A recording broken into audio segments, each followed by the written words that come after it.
Joined now by Cam Atkinson, former Blue Jacket. So Cam, obviously Columbus is a very special place for you. You're back in the city, kind of where your career all started. I mean, just how does it feel to be back here? It feels good. It's, you know, you knew this moment was going to come, right? Hockey doesn't last forever, and this is home for us. We have roots here. All three of our kids were born here. Have the Battery Hockey Academy. So many friends outside of, the hockey world, and this was always going to be home. We obviously don't really enjoy the cold weather, but it's we love it here. Awesome. Yeah. So 25th anniversary of the Blue Jackets, a very special season. They're kind of celebrating the alumni, 5 different games. This is the 4th one, and you get to share it with some guys that you played with, RJ, Derek. I mean, how special is that to just get to see those guys again? Yeah, no, it's always good seeing familiar faces, guys that you went to battle with for a couple of years. And, I was telling you, I lived with RJ and his wife for a little bit of the first season I played here. I had Doris protecting me from time to time. But yeah, anytime you can celebrate a great organization and be a part of that, that's what it's all about. So you spent 10 seasons with the Blue Jackets, but you were also in Philly and Tampa Bay, and it happens to be that Tampa Bay is playing the Blue Jackets on Saturday night. Yep. I mean, how cool is that you're going to get to watch both teams that you played for? It's kind of a full circle moment, right? It's I'm still really good friends with a lot of those guys on the Lightning.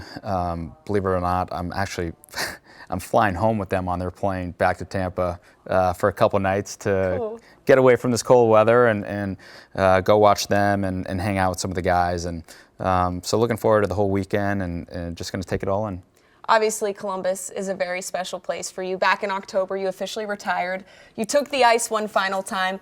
Just take me back to that moment and kind of the emotions that happened that night. Yeah, it was it was definitely raw emotion. People always ask me, what are your top 5 moments as a Blue Jacket? And you think about first game, first goal, first playoff win, maybe win a series, different milestones. But that specific moment definitely is top 3 for me. I knew it was going to be emotional, but just to take it all in and have the fan support and the 5th line going all out and cheering for me and my family, it's I always I started my career and I always wanted to end it here, and it just so happened it worked out. And how was it a little surreal taking the ice again with guys like Zach Werenski, Boone Jenner? Obviously, I know you and Zach were really close when you were here. Did it feel a little weird being back on the ice with those guys? It felt weird in a sense I didn't have a stick, right? Yeah. So I didn't have any really a direction as far as like where am I going, how much time do I have. They told me like you have roughly plus or minus a minute. Your family's in this section. Make sure you go say hi. But I had a lot of friends that have season tickets that are on the glass in a different section. So when you're on the ice, it's pitch dark. Like you can't see anything. And so the spotlight's on you, and you're looking around, and you see some of your buddies, but you lose track of time, right? So I knew I had to go see my family first and foremost. But as soon as I saw them, I could hear Colorado come out on the ice, and I'm in their zone. So I'm like, I gotta get Boogie back to the Blue Jacket side. But it was cool to, do the national anthem and stand next to Boone and Z and take it all in one last time. So you were drafted in the 6th round of the NHL draft. When you look back at your career, did you ever think that you would kind of end your hockey career as one of the best Blue Jackets, breaking records? I mean, I really feel like you're the definition of that underdog story, right? Yeah, I mean, that's been my whole life, is having to prove people wrong, and I use that as motivation to fuel my fire, to prove people wrong and to prove to myself that I'm, the player that I can be. And you set personal goals out for yourself, and one of the, definitely wasn't I want to be breaking all-time records and stuff like that. It just kind of comes with the course, and you see guys breaking the records. Records are meant to be broken, right? You see Boone breaking records, and obviously Z. And I was telling Marchenko, actually, he was catching up on most hat tricks, and he has a lot of 2-goal games. And I'm just like, you better not score another goal. But no, I believe in you put in the work, and good things are going to happen, and it just so happened to work out well. You say that records are meant to be broken, but your name is in a conversation with Boone Jenner, Rick Nash, Zach Werenski. Do you kind of take that as an honor, that you're in a conversation with names like that, you're really close with guys like that, and you played with guys like that? Yeah, I mean, Rick was my first captain, right? So I learned a lot from him in the 2 years that he was here while I was still playing here. And, I was here before Boone and Z, so Boone actually, him and I kind of came up together, but I'm obviously older than both of those guys, and was in more of a leadership role at the time. And to see those guys having the success and now they're obviously the main leaders, it's pretty cool to see and be a part of that. So like we've said, you've been with Philly, you've been with Tampa Bay, but what is it about the fifth line that's so special to you? They've been through it all, right? So they've had some bad times, they've had some great times, and they show up no matter what. And I think that's as a player, that's everything that you want.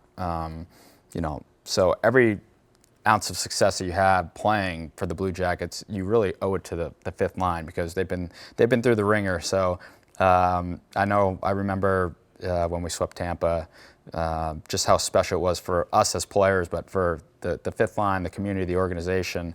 But the fifth line deserves it all. I want to rewind a little bit. Back in 2011, when you got the call that you were going to be on the opening roster, what was that moment like for you? Yeah, that was definitely an emotional day. I was probably the last cut. And so like the emotions are coming out. You don't know if you're going to make the team or not. You see guys coming out, they're upset. Some are kind of happy. And they were kind of messing with me a little bit. So they're like, how do you think you did? And I knew I had a good first training camp. I think I was second on the team in points during training camp. Not that matters, but I knew I had a good camp. And they're like, well, we don't know about this, but go call your parents, because you're going to be on the open night roster. So I remember walking out, through the tunnel onto the bench, and Nationwide was pitch black, and just looking up and calling my parents to tell them that I made the open night roster. That was a moment that I'll remember forever. So obviously you're back in Columbus. You said you wanted to start your career here and end it here. Was the goal to be back in the city, to live here now and kind of establish yourself while your NHL career may be over? Yeah, 1,000,000%. We've talked. I started the Battery Hockey Academy 9 years ago, and to see how successful it's been, now that I'm obviously have a little bit more free time on my hands, the goal is to continue to grow the game throughout Central Ohio, to give these youth kids an opportunity that they typically wouldn't get, with the best facilities, best coaches, so they can ultimately, reach their dreams, and whether it's, make it to college or, the NHL and win a Stanley Cup. I think that's, for us as coaches now that I coach the Battery and one of the owners, it's cool to see these kids starting to make it to the next level. So I've been busy kind of doing that behind the scenes, as well as doing some stuff with the Blue Jackets and some ambassador work, and my wife has me running around all over the map and coaching my kids with the Battery, and so I'm busier than I've ever been, and it's all fun and exciting stuff. Yeah, you're a hockey dad now. What is that like, getting to coach your kids? It's a different kind of stress level, because I can't control what's going on the ice. I can yell at them. They don't listen to me. But it's exciting to see their growth and their development, just in a year, and not only them, but the other kids as well. But it's fun to coach your kids. It's a different kind of stress level, like I said. Sometimes I can't control it. Where on the ice, when I was playing, you can control some of the things. But I enjoy it. Whether it's coaching or on Saturday night when you're back for the alumni game, does it feel different watching from off the ice now as opposed to playing? Yeah, that's a great question. A lot of people ask me that. What do I miss? And I don't know. I kind of mentally prepared myself to make this transition last year playing for the Lightning. Don't get me wrong. I miss the camaraderie and the behind the scenes with the boys on the bus, on the plane, going to dinners on the road. I don't miss the getting home at 3 a.m, having to play the next night, or your kids waking you up in the middle of the night because they're so excited to see you, sort of thing. But overall, I'm enjoying my time. So yeah. I mean, I want to know your thoughts on the team this year. Like, I'm sure you watch a lot of their games.